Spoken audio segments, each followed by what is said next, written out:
సరస్వతీ నది ఎక్కడ ఉంది అన్న ఈ ప్రశ్న మన పెద్దవాళ్ళని ఎవరినైనా అడిగితే మనకి సహజంగా వచ్చే సమాధానం ఏంటంటే ప్రయాగలోని త్రివేణి సంగమం అని ఉంది, అక్కడ గంగా యమున రెండు కలుసుకొని ఉంటాయి. అదే త్రివేణి సంగమం, అక్కడే సరస్వతీ నది అంతర్వాహినిగా అంటే భూమి కిందన మన కంటికి కనిపించకుండా ప్రవహిస్తూ ఉన్నది అని చెప్తారు. ఇదే విషయాన్ని ఇంకొంచెం ముందుకు తీసుకెళ్ళి సరస్వతీదేవి జ్ఞానానికి మూలం కాబట్టి ఎంతో జ్ఞానం ఉన్నవాళ్లకు మాత్రమే సరస్వతీ నది దర్శనమిస్తుంది అని కూడా చెప్తారు. ఈ సమాధానం ఒక 16-17 సంవత్సరాల అబ్బాయి గాని అమ్మాయి గాని వింటే ఏమనుకుంటారు? ఓహో అలాగా అని ఒక దండం పెట్టి ఊరుకుంటారు. కానీ నిజంగా సరస్వతీ నది ఉద్భవించింది, ప్రవహించింది, అంతరించిపోయినది వాయువ్య దిశగా అంటే నార్త్ వెస్ట్ డైరెక్షన్లో భారతదేశానికి హిమాలయాల దగ్గర ఇప్పటికీ గగ్గర్ అనే ఒక నది ఒకప్పటి సరస్వతీ నది తాలూకా అవశేషాలుగా మిగిలి ఉన్నది. ఈ సరస్వతీ నది మన భారతదేశానికి వెన్నెముక లాంటిది. ఎందుకంటే 4 వేదాలలో అత్యంత పురాతనమైనటువంటి ఋగ్వేదం ఈ సరస్వతీ నది పరీవాహక ప్రాంతాల్లోనే రచింపబడింది. ఆంగిరసుడు, భరద్వాజుడు, విశ్వామిత్రుడు ఇలా ఎందరో మంది మహారుషులు ఋగ్వేదంలోనూ ఎన్నో మంత్రాలను దర్శించింది ఈ సరస్వతీ నది పరీవాహక ప్రాంతాల్లోనే. ఇప్పటికి సుమారు 15 నుండి 20 వేల సంవత్సరాల క్రితం సరస్వతీ నది క్రమేపీ అంతరించిపోవడం జరిగింది. చివరగా ఈ రోజున వాయువ్య భారతదేశంలోనూ గగ్గర్ అనే ఒక నది ఏదైతే మిగిలి ఉందో ఇది సరస్వతీదేవి యొక్క ప్రస్తుత అవశేషాలుగా మిగిలి ఉన్నది. అదే సరస్వతీ నది త్రివేణి సంగమంకు వచ్చేసరికి అంతర్వాహినిగా గంగా యమునతో కలిసి ప్రవహిస్తుంది. ఇది సంపూర్ణ సమాధానం. ఇక్కడ చిన్న తేడా ఏంటంటే ఎప్పుడు కూడా మన పిల్లలకి ఆధ్యాత్మికంగా మాత్రమే సమాధానం చెప్తే కొంతమందికి అర్థం కావచ్చు, అర్థం కాకపోవచ్చు. కానీ చారిత్రాత్మకత కూడా కలిపి చెప్తేనే ఎవరికైనా ఇప్పటి తరంలో చాలా బాగా అర్థం చేసుకోగలుగుతారు. ఈ సరస్వతీ నది 4 వేదాలకు కూడా వెన్నెముక లాంటిది. సాక్షాత్తు సరస్వతీదేవి సరస్వతి నదిగా ఉద్భవించిందని కొన్ని వందల వేల సంవత్సరాల నుండి భారతదేశంలో ప్రగాఢమైనటువంటి విశ్వాసం, భక్తి, ఆరాధ్య భావన చూపిస్తారు. భారతదేశాన్ని వేదభూమిగా కూడా పిలుస్తాం. మన పురాణాల్లో శ్రీ మహావిష్ణువు మత్స్యావతారంలో దిగివచ్చి ఈ వేదాలను రక్షించాడని కూడా మనకు ఎన్నో పురాణ గాథలున్నాయి. అయితే ఇప్పటికీ 250 నుంచి 300 సంవత్సరాల క్రితం వేదాలకు మళ్లీ ఇబ్బంది కలిగేటువంటి పరిస్థితి వచ్చింది. బ్రిటిష్ వాళ్ళు మన వేదాలను ఏ విధంగా నాశనం చేయడానికి ప్రయత్నించారు, ఎందుకు ప్రయత్నించారు, ఏ ఉద్దేశంతో ప్రయత్నించారు, అలాగే తెలుగును ఎలా నాశనం చేద్దామని ప్రయత్నించారు, ఈ విషయాలన్నీ కూడా క్లుప్తంగా ఈ వీడియోలో చెప్పడం జరుగుతుంది. అందుకుగాను ఈ వీడియోకి సరస్వతిని ఎలా నాశనం చేయాలి, ఇది బ్రిటిష్ వాడి బుర్రలో ఉన్నటువంటి ఆలోచన. ఆ ఆలోచననే నేను ఈ వీడియోకి టైటిల్గా పెట్టడం జరిగింది. భారతదేశంలో 1000కు పైగా భాషలు, యాసలు ఉన్నాయి. అయితే ప్రతి 100-150 కిలోమీటర్లకి భాష, యాస మారిపోతూ వస్తూనే ఉంటుంది. ఇన్ని భాషలు ఉన్నా సరే భారతదేశ చరిత్రలో ఎప్పుడూ కూడా భాష కారణంగా మనుష్యులు గొడవ పడడం అనేది ఎప్పుడూ జరగలేదు బ్రిటిష్ వాళ్ళు వచ్చేంత వరకు. ఈ విషయాన్ని సమగ్రంగా తెలుసుకోవాలంటే ఉత్తర భారతదేశం, దక్షిణ భారతదేశం, ఈ రోజున నార్త్ ఇండియా, సౌత్ ఇండియా అనేటువంటి ఈ తారతమ్యాలతో జనాలు భాష కారణంగా కొట్టుకు చస్తూ ఉన్నారు. అసలు ఈ నార్త్ సౌత్ డివైడ్ అనేది ఎందుకు వచ్చింది, ఎప్పుడు వచ్చింది, ఎవరి వల్ల వచ్చింది అన్న ఈ విషయాలు అందరికంటే అతి ముఖ్యంగా తెలుసుకోవాల్సింది ఎవరంటే భారతదేశం మొత్తానికి తెలుగు వాళ్ళు, తమిళ వాళ్ళు. అందుకే నేను ప్రత్యేకించి ఈ డాక్యుమెంటరీ ఇంగ్లీష్లో అయిపోయినా సరే మళ్ళీ తెలుగులో చేయడానికి కారణం. కాబట్టి నేను చెప్పేది చాలా జాగ్రత్తగా వినండి. అది 1757వ సంవత్సరం. బ్రిటిష్ వాళ్ళు ఇంకా అప్పటికి భారతదేశం మీద వాళ్ళ ఆధిపత్యం సాధించలేదు. బ్యాటిల్ ఆఫ్ ప్లాసీ అనేటువంటి ఒక యుద్ధంలో బ్రిటిష్ వాళ్ళు మొట్టమొదటిసారిగా గెలవడం జరిగింది. ఈ యుద్ధమే బ్రిటిష్ వాళ్ళు భారతదేశం మీద ఆధిపత్యం సాధించడానికి మొట్టమొదటి తొలి మెట్టు. ఈ యుద్ధంలో బ్రిటిష్ వాళ్ళు గెలిచిన తర్వాత భారతదేశంలో బెంగాల్ దరిదాపు ప్రాంతాల్లో కొంత భూభాగాన్ని బ్రిటిష్ వాళ్ళు పాలించడం ప్రారంభించిన రోజులవి. ఒక రాజ్యాన్ని పరిపాలించడం అంటే సినిమాల్లో చూపించినట్టుగా సభలో సింహాసనం మీద కూర్చొని ఉన్నట్లుగా ఉండదు. అసలు ముందు ఈ ప్రజలు ఎవరు, వాళ్ళ ఆచార వ్యవహారాలేంటి, వాళ్ళు ఎటువంటి మనుషులు, వాళ్ళ కట్టుబాట్లేంటి, ఇవన్నీ కనీసంలో కనీసం తెలియాలి. ఎంత దోచుకోవడానికి వచ్చినా సరే ముందు అసలు అక్కడ ఉన్న మనుష్యుల తాలూకా ఆచార వ్యవహారాలేంటి, సమాజం ఏ విధంగా ఉంది అనేటువంటి కొన్ని విషయాలైతే ఇంగితంగా తెలియాలి. సరే, ఈ విషయం కొంచెం సేపు పక్కన ఉంచితే బ్రిటిష్ సామ్రాజ్యం మొత్తం కూడా బైబిల్ని ఆధారంగా చేసుకొని వాళ్ళ పరిపాలన నడుస్తూ ఉండేది. అంటే బైబిల్లో చెప్పినటువంటి మంచి చెడు ఏవైతే ఉన్నాయో వాటిని ఆధారంగా చేసుకొని వాళ్ళ యొక్క సామ్రాజ్యం మొత్తం నడుస్తూ ఉండేది. అదే విధంగా వాళ్ళు ఏమని ఊహించారంటే భారతదేశంలో కూడా బైబిల్కి సమానంగా ఏదో ఒక పుస్తకం ఉండే ఉంటుంది, దాంట్లో ధర్మాధర్మాలన్నీ రచింపబడి ఉంటాయి, దాని ప్రకారంగా ఇక్కడ సంస్కృతి ఏంటి అనేది తెలుసుకోవచ్చు అని ప్రయత్నించారు. అయితే వాళ్లకు ఒక పుస్తకం అంటూ లేదు. వేదాలు, ఉపనిషత్తులు, పురాణాలు, ఇతిహాసాలు, సిద్ధాంతాలు, ఆగమాలు, ఇలా ఎన్నో శాస్త్రాలు ఉన్నాయి. అతి కష్టం మీద ధర్మశాస్త్రాలను పట్టుకోవడం జరిగింది. ఎందుకంటే ధర్మశాస్త్రాలని ఆధారంగా చేసుకునే సమాజం నడుస్తూ ఉంటుంది, ఇప్పుడైనా అప్పుడైనా ఎప్పుడైనా సరే. అయితే బ్రిటిష్ వాళ్ళు 1781వ సంవత్సరంలో కొంతమంది పండితుల ఆధారంగా ధర్మశాస్త్రాల్లో కొన్ని విషయాలన్నింటినీ సంపుటీకరించి గెంతు కోడ్ అనే ఒక పుస్తకాన్ని ముద్రించడం జరిగింది 1781వ సంవత్సరం. హిందూ అన్న శబ్దానికి ఉచ్చారణ దోషంతో గింతు అని రాయడం జరిగింది. పుస్తకం పేరులోనే తప్పు, పేరుకు తగ్గట్టుగానే పుస్తకంలో కూడా అన్ని తప్పుడు ధర్మశాస్త్రాలు, తప్పుడు అనువాదాలతో ఈ పుస్తకం ముద్రించడం జరిగింది. ఎందుకంటే ఈ పుస్తకం సంస్కృత గ్రంథాలను నేరుగా ఇంగ్లీషులోకి అనువదించడం జరగలేదు. సంస్కృతం నుండి పర్షియన్ భాషకు అనువదింపబడి పర్షియన్ భాష నుండి ఇంగ్లీష్కు అనువదింపబడింది. ఇన్ని తప్పులు ఉండడం వలన బ్రిటిష్ వాళ్ళు ఈ పుస్తకాన్ని ముద్రించడం ఆపేశారు. భారత ధర్మశాస్త్రాలను అర్థం చేసుకోవాలన్న బ్రిటిష్ వాళ్ళ ప్రయత్నం విఫలమైంది. 1757లో బ్యాటిల్ ఆఫ్ ప్లాసీ అయితే 1776లో గింతు కోడ్ అనేటువంటి ఈ పుస్తకం ద్వారా మన భారత ధర్మశాస్త్రాలను అనువదించేటువంటి ప్రయత్నం విఫలమైంది బ్రిటిష్ వాళ్ళకి. తర్వాత ఏం జరిగిందనేది చూద్దాం. అలా విఫలమైన తరువాత 1794వ సంవత్సరంలో మళ్ళీ ప్రయత్నించారు. భారత ధర్మశాస్త్రాలను అర్థం చేసుకోవడానికి, వాటన్నింటినీ కూడా ఇంగ్లీషులోకి అనువదించడానికి విలియం జోన్స్ అనేటువంటి ఈ వ్యక్తి మనుస్మృతి అనేటువంటి ఒక గ్రంథాన్ని, మనుధర్మశాస్త్రం అని కూడా అంటారు, ఆ గ్రంథాన్ని సంస్కృతం నుండి మొట్టమొదటిసారిగా ఇంగ్లీష్లోకి అనువదించడం జరిగింది. అయితే ఈసారి ఇదివరకట్లాగా వాళ్ళు విఫలం కాలేదు. ఖచ్చితంగా వాళ్ళు ఏదైతే అనుకున్నారో అది సాధించారు. మనుధర్మశాస్త్రాన్ని మొత్తాన్ని కూడా సంస్కృతం నుండి ఇంగ్లీషు భాషలోకి అనువదించడం జరిగింది. ఆ విధంగా భారతదేశ చరిత్రలో సంస్కృతం నుండి మొట్టమొదటిసారిగా ఇంగ్లీష్లోకి అనువదింపబడినటువంటి పుస్తకం ఏది అంటే మనుధర్మ శాస్త్రం. 199 మంది హిందువులకు అసలు ఈ మనుధర్మ శాస్త్రం అంటే ఏంటో కూడా తెలియదు. సరే, ఈ వీడియో చివర్లో అసలు మనుధర్మ శాస్త్రం అనేది ఏంటి అనేది చెప్తాను. ఇప్పుడు కనుక మళ్ళీ అటువైపు వెళ్తే విషయం వేరే వైపు వెళ్ళిపోతుంది. మనుధర్మ శాస్త్రం అనే ఒక గ్రంథాన్ని విలియం జోన్స్ అనేటువంటి ఈ వ్యక్తి అనువదించాడు.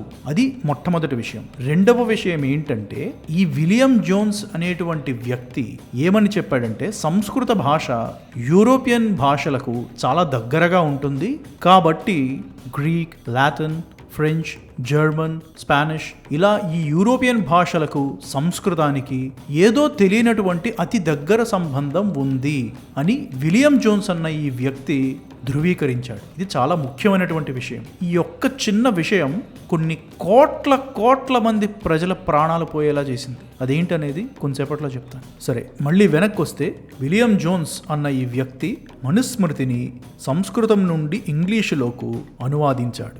మనుస్మృతిని సంస్కృతం నుండి ఇంగ్లీష్ భాషకు అనువదించడానికి మూల కారణం ఏంటో నేను చెప్పాను కదా.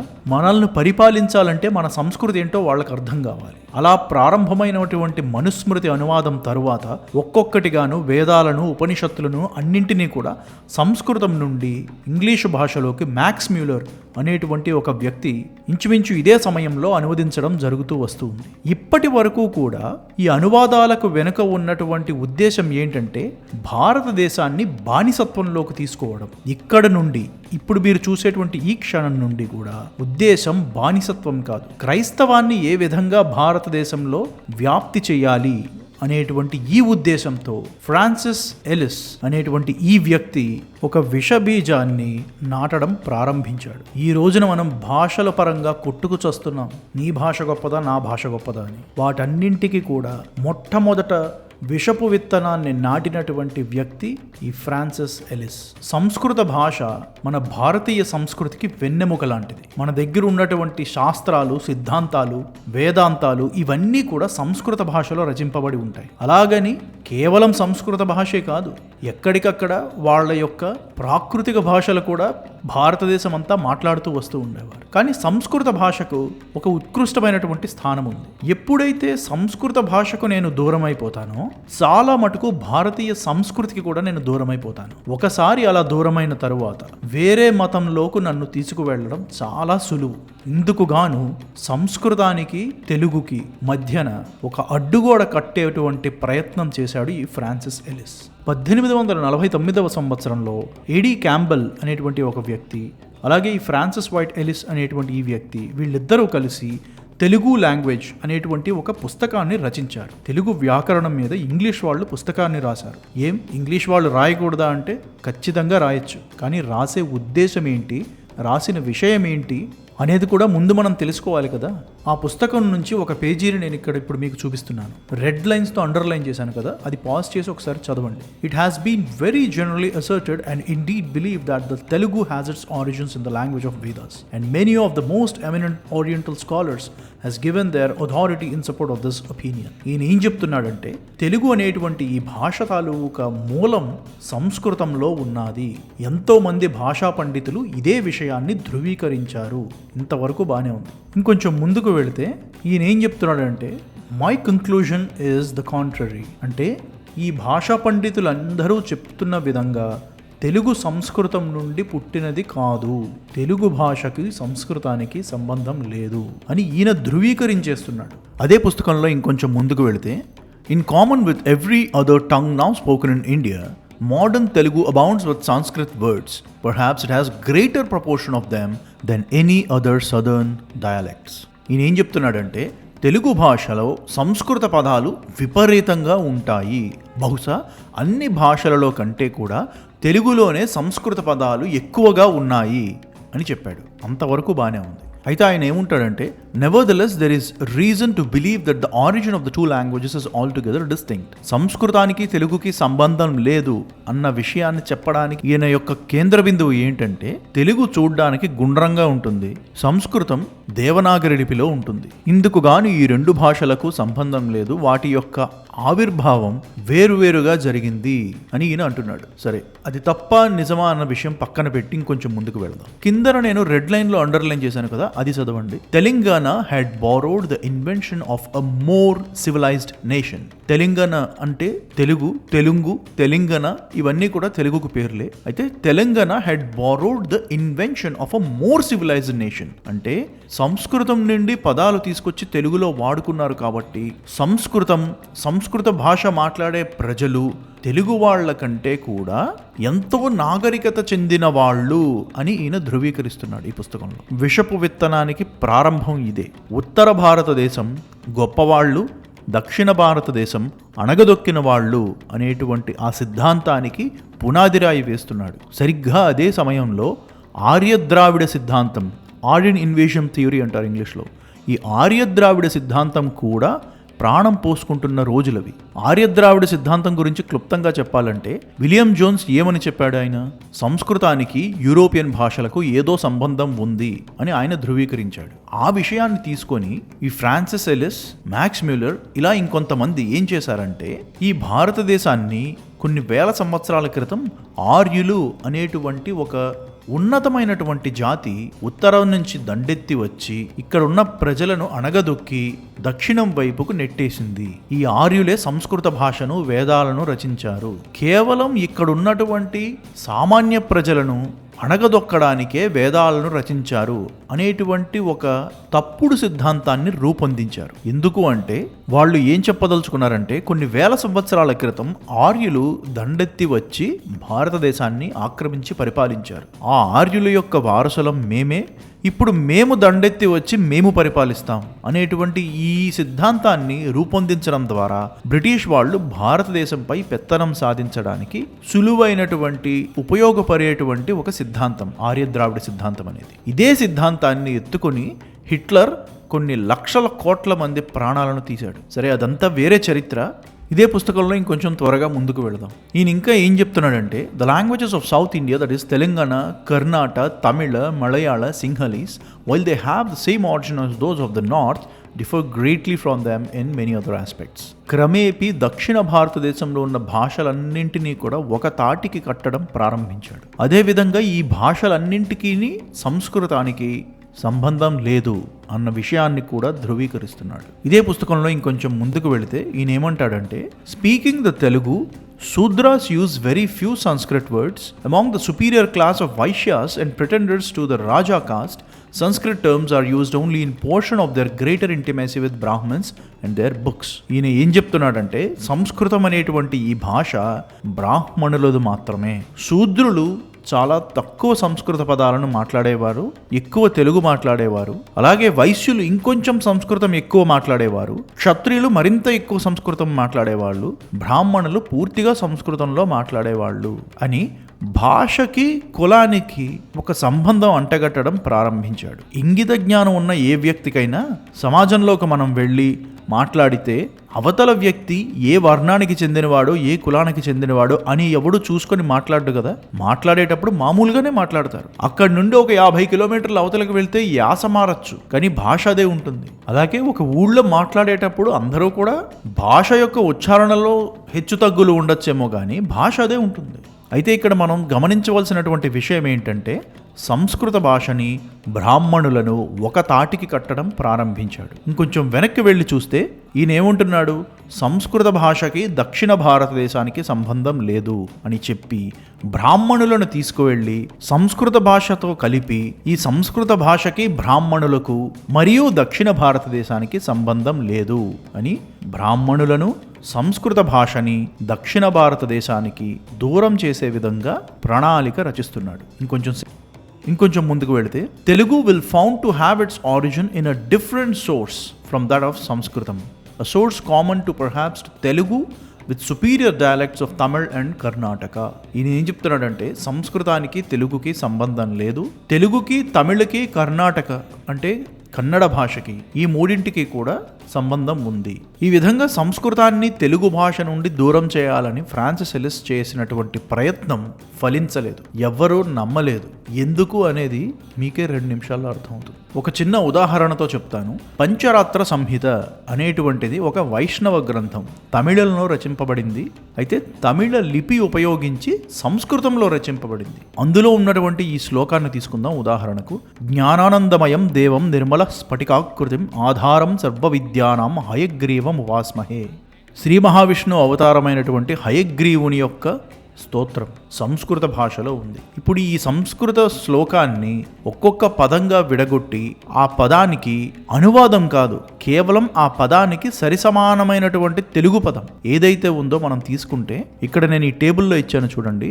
జ్ఞాన సంస్కృత పదం, తెలుగులో జ్ఞానం, సంస్కృతంలో ఆనందమయం, తెలుగులో ఆనందమయమైన, అలాగే దేవం దైవమైన, నిర్మల నిర్మలమైన, స్ఫటిక స్ఫటికము, ఆకృతిం ఆకృతిలో ఉన్న, ఆధారం ఆధారమై, సర్వ సకల, విద్యానాం విద్యలకు, హయగ్రీవం హయగ్రీవుని, ఉపాస్మహే ఉపాసిస్తున్నాను.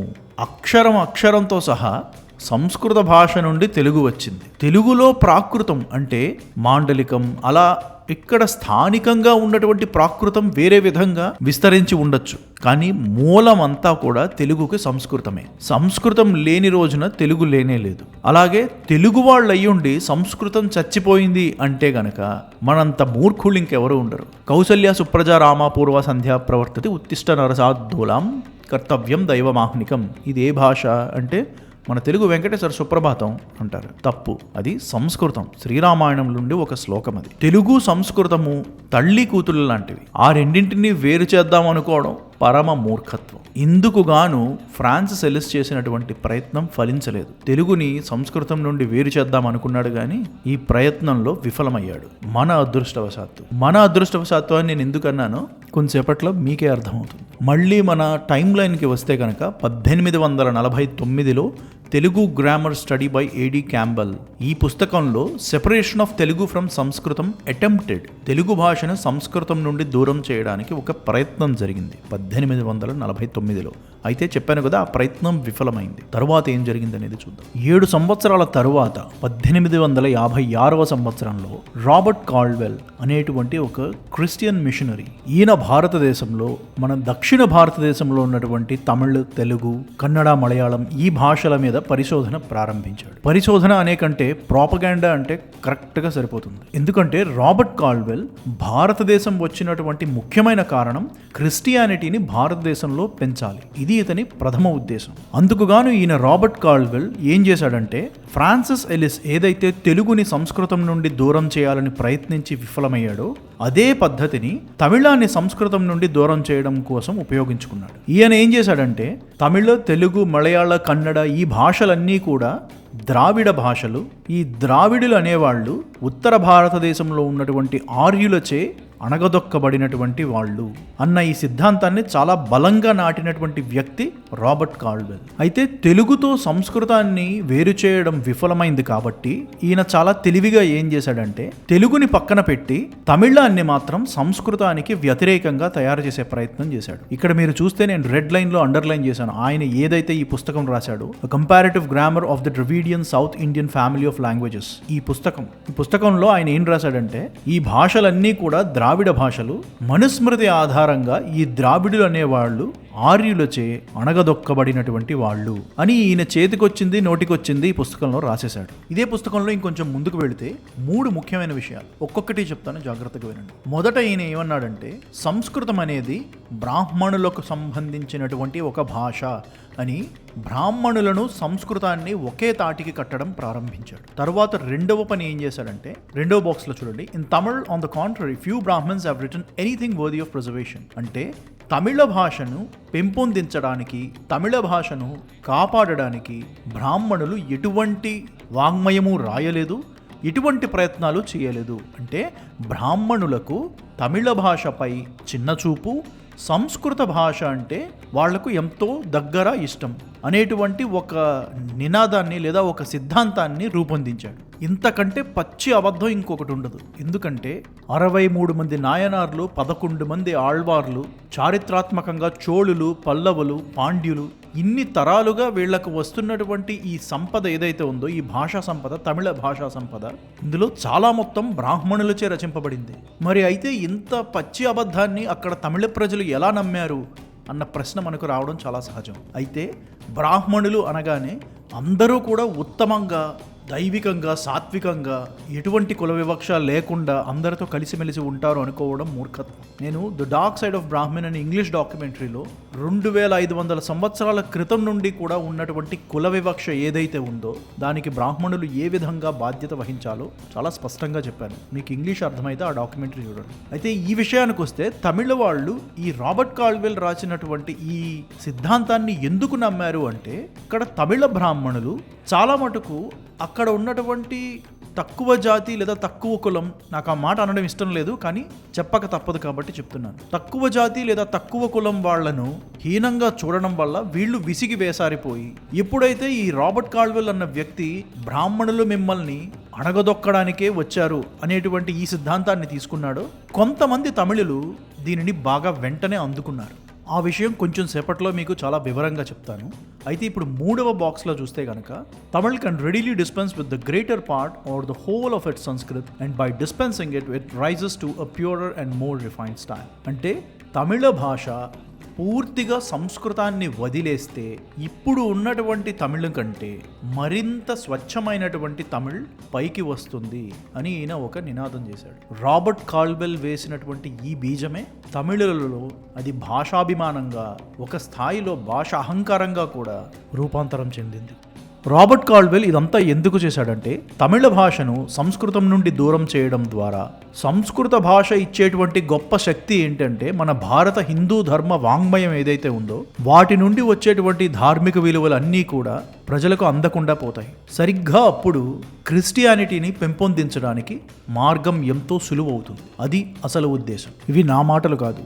సరిగ్గా సంవత్సరం క్రితం వాటికన్ సిటీ క్షమాపణ చెప్తూ ఈ లెటర్ని రిలీజ్ చేసింది. గత 500-600 సంవత్సరాలుగా ప్రపంచం మొత్తం కూడా కాలనైజేషన్ చేసి దాని ద్వారా క్రిస్టియానిటీని పెంపొందించమని వాటికన్ సిటీ ఇచ్చినటువంటి ఆర్డర్స్ ఏవైతే ఉన్నాయో వాటికి మేము ఇప్పుడు చింతిస్తున్నాము, మాది తప్పైంది, మమ్మల్ని క్షమించండి అని వాటికన్ సిటీ రిలీజ్ చేసినటువంటి అపాలజీ లెటర్ ఇది. డాక్ట్రిన్ ఆఫ్ డిస్కవరీ అని ఒక డాక్యుమెంట్ ఉంటుంది, 1450 సంవత్సరంలో వాటికన్ సిటీ వాళ్ళు రిలీజ్ చేసినటువంటిది. అది ఏం చెప్తుందంటే ఈ యూరోపియన్ దేశాలు ఏవైతే ఉన్నాయో వీటన్నింటినీ కూడా ప్రపంచం 4 మూలలకు వెళ్ళి క్రిస్టియానిటీని పెంపొందిస్తూ అక్కడ ఉన్నటువంటి ప్రదేశాలన్నింటినీ కూడా ఆక్రమించుకోమని సాక్షాత్తు వాటికన్ సిటీ ఇచ్చినటువంటి ఒక బ్లాంక్ చెక్. 500-600 సంవత్సరాల తరువాత, కొన్ని లక్షల కోట్ల మంది ప్రాణాలు గాల్లో కలిసిపోయిన తరువాత ఇప్పుడు మాది తప్పయింది అని వాటికన్ సిటీ క్షమాపణ చెప్తోంది. ఇలా వాటికన్ సిటీ పంపగా వచ్చినటువంటి ప్రజలలో ఒక ఆయనే ఈ రాబర్ట్ కాల్వెల్ కూడా. Francis Ellis, Robert Caldwell, max మ్యూలర్, ఇలా వీళ్ళందరూ నాటినటువంటి ఈ విషపు విత్తనాలు ఏవైతే ఉన్నాయో చిట్ట చివరికి ఈ విషపు విత్తనాలు మొలకెత్తి ఒక విష వృక్షంగా మారింది. దానికి అత్యంత ప్రధానమైనటువంటి ఉదాహరణ ఏదంటే ఇక్కడ ఉన్నటువంటి ఈ వ్యక్తి పెరియర్ రామస్వామి అంటారు. ఈయన రామాయణం మీద ఒక పుస్తకం రాశాడు. ఆ కవర్ పేజీ స్క్రీన్ షాట్ ఇప్పుడు మీకు ఇక్కడ స్క్రీన్ మీద కనిపిస్తుంది. రెడ్ లైన్స్లో నేను అండర్లైన్ చేసింది ఏంటంటే అత్యంత ప్రమాదకరమైనటువంటి మాటలు ఈయన రచించింది ఏంటి పుస్తకంలో అని. ఇప్పుడు మీరు చూస్తే కనుక ఆయన ఏం చెప్తాడంటే రామాయణ మహాభారతాలు ఉత్తర భారతదేశంలో ఉన్నటువంటి ప్రజలు దక్షిణ భారతదేశంలో ఉన్నటువంటి ప్రజల మీద ఆధిపత్యం సాధించడానికి రచించినటువంటి పుక్కిట పురాణాలు. రాముడు ఒక ఉత్తర భారతదేశీయుడు, రావణాసురుడు ఒక గొప్ప దక్షిణ భారతదేశీయుడు. ఉత్తర భారతదేశం నుంచి వచ్చిన రాముడు దక్షిణ భారతదేశంలో ఉన్న రావణాసురుణ్ణి చంపేసి ఈ విధంగా దక్షిణ భారతదేశంలో ఉన్న ప్రజలందరినీ కూడా అణగదొక్కారు, ముఖ్యంగా తమిళులను అణగదొక్కారు అని ఈయన ఇంకొక సిద్ధాంతం ఎత్తుకున్నాడు. కొన్ని శతాబ్దాల పాటు శ్రమించి కష్టపడి నాటినటువంటి ఈ విషపు విత్తనాలు బ్రిటిష్ వాళ్లకు ఎట్టకేలకు భారతీయులు సాటి భారతీయులనే అసహ్యించుకునేలాగా, ఒక భాష వాళ్ళు మరొక భాష వాళ్లను అసహ్యించుకునేలాగా, వాళ్ళు సరిగ్గా ఏదైతే కావాలనుకున్నారో అదే జరిగింది. సరిగ్గా అప్పుడే దక్షిణ భారతదేశంలో క్రిస్టియానిటీని, ముఖ్యంగా తమిళ దేశంలో బాగా వ్యాప్తి చేయడానికి వాళ్లకు ఎంతో సహకరించింది. అయితే నా ఉద్దేశం ఇక్కడ క్రైస్తవంలో ఉన్నటువంటి మనుష్యులను కానీ ఎవరినైనా తక్కువ చేయడం కానే కాదు. చారిత్రాత్మకంగా జరిగినటువంటి విషయాలను ఉన్నది ఉన్నట్టుగా చెప్తున్నాను, ఎవరికి నచ్చినా నచ్చకపోయినా. ఎన్నో సంవత్సరాలు కష్టపడి ఎక్కించినటువంటి విషం తెలుగు వాళ్ళకు కూడా ఎక్కింది. అందుకే మనం తెలుగులో మాట్లాడడానికి చాలా సిగ్గుపడిపోతూ ఉంటాం. ఎందుకంటే ఇంగ్లీష్లో మాట్లాడడమే చాలా గొప్ప విషయం అని వాళ్ళు మనకి ఎక్కించినటువంటి ఆ విషయం మనకి ఇంకా దిగలేదు. ఇంగ్లీష్ భాష అయినా తెలుగు భాష అయినా అక్షరం పరబ్రహ్మ స్వరూపం. ఇంగ్లీష్ని తక్కువ చేయడమో తిట్టడమో చేశారు అంటే వాడు ఒక మూర్ఖుడు అని అర్థం. తెలుగునైనా ఇంగ్లీష్ అయినా ఉర్దూ అయినా అరబిక్ అయినా ఫ్రెంచ్ జర్మన్ ఏ భాష అయినా సరే అక్షరం అనేది పరబ్రహ్మ స్వరూపం. అయితే తెలుగులో మాట్లాడకుండా ఉంటే ఇంగ్లీష్ బాగా మాట్లాడొచ్చని మనం ఒక అపోహలో బ్రతికేస్తూ ఉన్నాం. ముఖ్యంగా తెలుగు వాళ్ళకే ఉంది ఈ జబ్బు. ఒక 5 స్టార్ హోటల్కి వెళ్ళి, ఆంధ్ర తెలంగాణలో చెప్తున్నాను నేను, ఆంధ్ర తెలంగాణలో ఒక 5 స్టార్ హోటల్కి వెళ్ళి తెలుగులో మాట్లాడితే అదేమైనా నష్టమా, అదేమైనా తప్ప? ఇంగ్లీష్లో మాట్లాడొద్దని చెప్పట్లా, మళ్ళీ చెప్తున్నా, తెలుగులో మాట్లాడడానికి సిగ్గుపడిపోవడం ఎందుకు? అక్కడ పనిచేసేవాడికి తెలుగు వచ్చు, నువ్వు డబ్బులు ఇచ్చి తినడానికి వెళ్ళి నీకు తెలుగు వచ్చు, మరి మాట్లాడడానికి ఏంటి రోగం? If you can speak in English that's absolutely fine, and of course we need to speak in English because of the professional reasons. But if you are incapable of articulating yourself and expressing yourself in your own mother tongue, then you, my dear, are wearing a crown of ignorance. And you might think that you are intelligent, but the fact is, you are an absolute idiot. Because you just cannot express and articulate in your own mother tongue. అయినా తెలుగు మాట్లాడడం మానేస్తే ఇంగ్లీష్లో బాగా మాట్లాడొచ్చని ఎవడు చెప్పాడు స్వామి?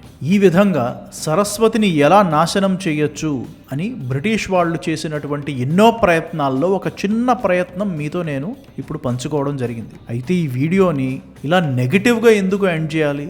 ఒక మంచి మాటతో ముగిద్దాం. ఇక్కడ మీరు చూస్తున్నవి కొన్ని వేల సంవత్సరాల నుండి సంస్కృత లిపులు. మొట్టమొదటిది మనకు తెలిసి, అంతకుముందు ఏముందో మనకు తెలియదు, కానీ మనకు తెలిసి 2500 సంవత్సరాల క్రితం బ్రాహ్మీ లిపి, ఆ తర్వాత 1400 సంవత్సరాల క్రితం శారదా లిపి, ఆ తర్వాత 800 సంవత్సరాల క్రితం సిద్ధమాత్రిక లిపి, ఈరోజు ప్రస్తుతాన దేవనాగరి లిపి. ఇలా సంస్కృత భాషకి కొన్ని వేల సంవత్సరాల నుండి సరస్వతీదేవి పేరు పెట్టడం అనేది ఆనవాయితీగా వస్తూ ఉంది. ఇందులో 2500 సంవత్సరాల క్రితం ఉన్నటువంటి బ్రాహ్మీ లిపిని జాగ్రత్తగా చూడండి. మన తెలుగు భాషకు సంబంధించి అత్యంత పురాతనమైనటువంటి లిపి ఎప్పుడు బయటకు వచ్చిందంటే గుంటూరు భట్టిప్రోలులోని 2300 సంవత్సరాలకు పూర్వం తెలుగు ఏ విధంగా ఉండేది అన్న విషయం బయటపడింది. ఎడం చేతి పక్క మీరు చూస్తున్నది ఆ భట్టిప్రోలు తెలుగు లిపి, కుడి చేతి పక్క మీరు చూస్తున్నది సంస్కృత బ్రాహ్మీ లిపి. ఈ రెండూ కూడా 2300 నుంచి 2500 సంవత్సరాల క్రితం తెలుగు ఈ విధంగాను, సంస్కృతం ఈ విధంగాను ఉండేవి. తెలుగు సంస్కృతాన్ని చాలా దగ్గరగా పోలి ఉందన్న విషయం చిన్న పిల్లవాడైనా సరే ఈ ఫోటోలు చూసి చెప్పగలుగుతాడు. చెప్పాను కదా, సంస్కృత భాష తల్లి లాంటిదైతే భారతదేశంలో ఉన్న భాషలన్నీ ఆవిడ పిల్లలైతే తెలుగు భాష సంస్కృత భాషకు పెద్ద కూతురు లాంటిది.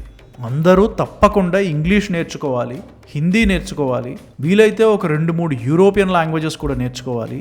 అలాగే తెలుగు కూడా మాట్లాడాలి. ఎందుకంటే మనం కడుపుకి అన్నం తింటున్నాం కానీ అశుద్ధం కాదు కాబట్టి. తెలుగు భాష తల్లితో సమానం అన్న ఈ విషయాన్ని చెప్తూ, as always, thanks for watching.